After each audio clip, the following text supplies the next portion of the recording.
বাকি আমি চেক কৰিম হেলমেট নিপিন্ধিলে পুলিচৰ মাথা নাভাঙে আৰু বহুত মানুহ হয় না কি হেলমেট লগালে সেইটো পুলিচৰ কাৰণে লগাইছে মাথাটো আপোনাৰ ভাঙিব পুলিচৰ নাভাঙে মই অলপ পাগল টাইপৰ মানুহ ডিসিপ্লিন নহলে বিপদ হ'ব মই জানো মই অলপমান পাগল টাইপ যদি আপুনি কৈছো কি ডিসিপ্লিন থাকিব লাগে তো ডিসিপ্লিন থাকিব লাগে এসপি আনন্দ মিশ্ৰই নিজেই বাইক চলাই ঘূৰিলে উত্তৰ লখিমপুৰ চহৰ হেলমেট পিন্ধি কোনেও চিনিব নোৱাৰাকৈ পৰীক্ষা কৰিলে ট্ৰেফিক ব্যৱস্থা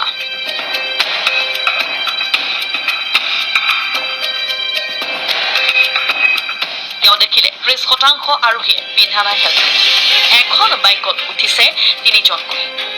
সেই দৃশ্য দেখাৰ পাছত এসপি আনন্দ মিশ্ৰই আৰক্ষীক একশন ল'বলৈ দিলে নিদিলে মই কালি নিজে বাইক লৈ ওলাইছো হেলমেট পিন্ধি মোক মানুহ চিনি পোৱা নাই বেছি মানুহ লৈ নাই আচুপ কৰি পুৰা ঘূৰি আহিলো মই ঘূৰি আহি পালো 30% মানুহ হেলমেট পিন্ধা নাই তিনিজন ৰাইড কৰি আছে হয়তো কেতিয়াবা ল'ৰাটো পিন্ধিছে পিছে মহিলাটো পিন্ধি আছে তাৰ মাথাতো ভেলু নাই মহিলা ভাঙিলে একো নাই বাচ্চা ৰাখিছে তাৰ মাথাৰ ভেলু নাই সেই তাত কোনো হেলমেট নাই সেইকাৰণে ক'লো you have to be strict অলপমান কপাৰেট কৰিব লাগে সকলো অলপ ষ্ট্ৰিক্ট থাকিয়ে মানুহ ইয়াৰ পাছৰ দৃশ্য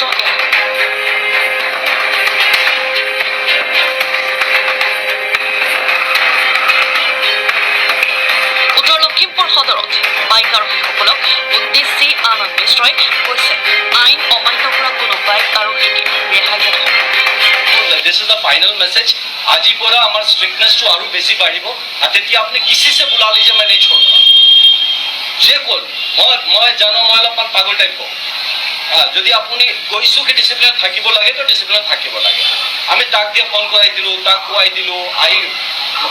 নিজৰ ঘৰৰ মহিলা লৈ আহিলো হাত পাও জুৰিব আৰম্ভ কৰিলো এই সব নহব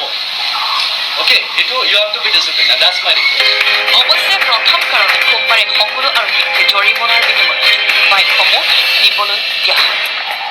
তো আজিৰ কাৰণে আমি যাব দি আছো বাট আজিৰ পিছত মই হাত জোৰ কৰি ৰিকুৱেষ্ট আছে গোটে আপোনাৰ লগত গোটে লখিমপুৰৰ জনতাৰ হাত জোৰ কৰি ৰিকুৱেষ্ট কৰি আছো প্লিজ এইটো আমাৰ কাৰণে হেলমেট পিন্ধিব নালাগে নিজৰ কাৰণে you are important আপনি নিজৰ ইম্পৰ্টেন্সটো কম কৰি দি আছে আপোনাৰ জীৱনটো বহুত it's অমূল্য জীৱন হয় এইটো ৰিকুৱেষ্ট কৰি right that's my request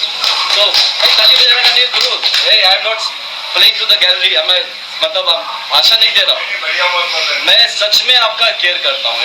हम लोग सच में चाहते हैं कि हमारे बच्चे हमारे लोग जिंदा रहे तो रहे रिस्पॉन्सिबल ब्यूरो रिपोर्ट लखीमपुर